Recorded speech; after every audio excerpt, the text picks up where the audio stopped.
មិនទៅទាំងនេះស្អាតហើយធំតលាយគួរចង់រស់នៅមែនតើ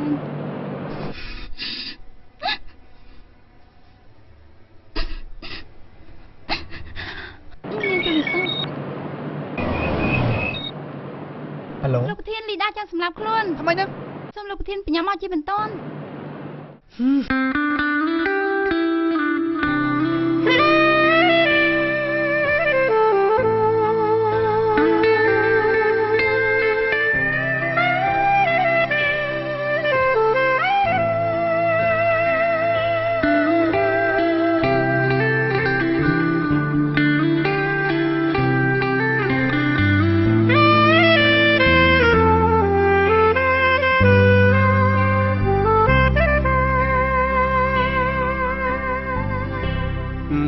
នឹងខ្ញុំយើងបានរាប់គ្នា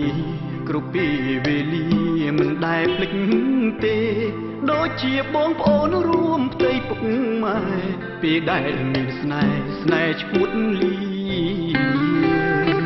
ទុកខ្ញុំដូចប្អូនតែបងនោះវិញដេញមានចិត្តមានបំបែកស្នេហ៍ខ្ញុំទាំងខ្លួនមានគ្នាក្បត់សងសារឲ្យងា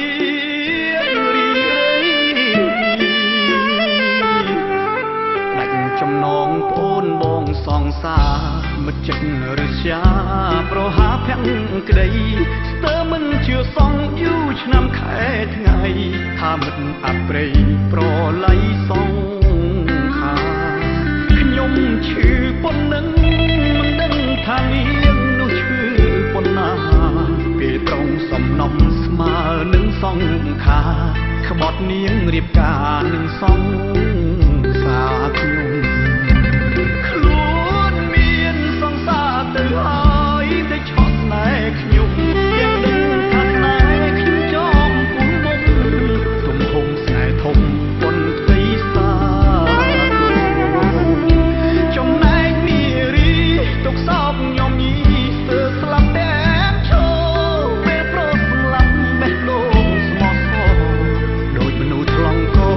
ស្ដាប់អ្វី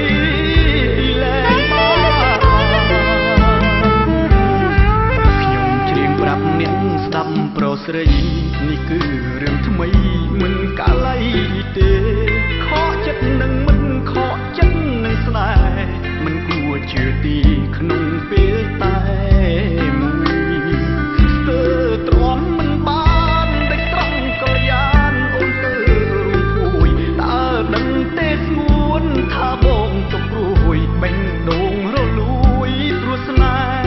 ហ៍សាមា